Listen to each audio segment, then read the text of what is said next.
വാ മോനെ, വാട കൂട്ടാ, പേടിക്കണ്ടെന്ന്. വാ.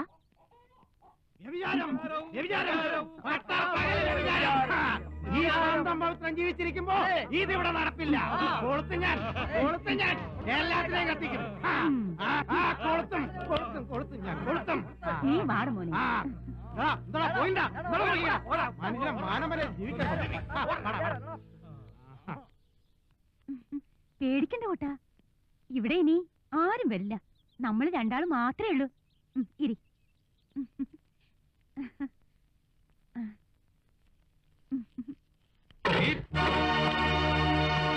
ഒന്നും സംഭവിച്ചില്ലല്ലോ. ആ കാശം കൊടുറി. പോണ വഴിക്കേ ലോലിപ്പ് വാങ്ങിച്ചോ. ഡ്രൈവിംഗ് പഠിക്കാറായില്ല മോനെ, പ്രായപൂർത്തിയായാലേ ലൈസൻസ് കിട്ടൂ. വിളിച്ചു കയറ്റുമ്പോ പ്രായം നോക്കണ്ടേ നാണം കെട്ടവളെ. ഈ ചേരി ജീവിക്കണമെങ്കിൽ അന്തസ്സുള്ള തൊഴിലെടുത്തിട്ട് വേണം. ഈ ചേരിയില് വൈശാലിക്ക് മാത്രമേ കുറ്റമുള്ളൂ.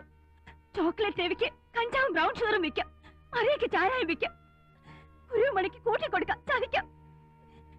കെട്ടിയും കളഞ്ഞിട്ട് പോയാ ഈ വൈശാലി ചുമക്കുന്ന വിഴുപ്പിന് മാത്രമേ നാട്ടമുള്ളൂ. എന്റെ കുഞ്ഞ് വിശന്നിട്ട് 2 ദോശ എടുത്തതിന് കേശു കൂട്ടിനെ തല്ലിയതെല്ലാവരും കണ്ടതല്ലേ. ഈ തൊഴിൽ ഞാൻ നിർത്താം. ഈ ചേരിയിലെ ആരെങ്കിലും എനിക്ക് ചെലവിന് തരുമോ?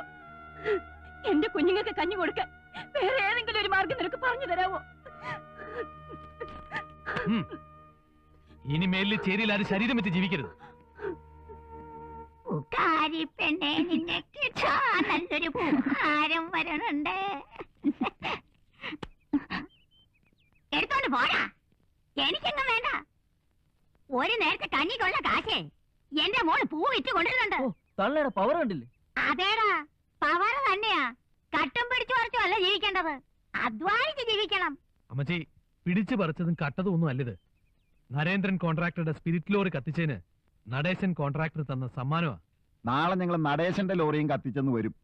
അപ്പോഴും കിട്ടും കൈ നിറയെ കാശ് നരേന്ദ്രന്റെ വക. മടിശയിലെ വീർത്തവന്മാർ തമ്മിലടിക്കുമ്പോ എന്തേലും ഓർന്നു വീഴൂലേ? ദൈവം നമുക്കാ വർക്കി തരുന്നത്. വിശ്വട്ടാ, ഇത് വിശ്വട്ടൻ തന്നെ വെച്ചാ മതി. അമ്മച്ചിക്കും എനിക്കും വിശ്വന്റെ വലിയ മനസ്സറിയാം. പക്ഷെ ഒരു മുഴം മാലയുടെ വില തരുന്ന മനസ്സമാധാനം ഈ വലിയ നോട്ടേട്ടിനുണ്ടാവില്ല.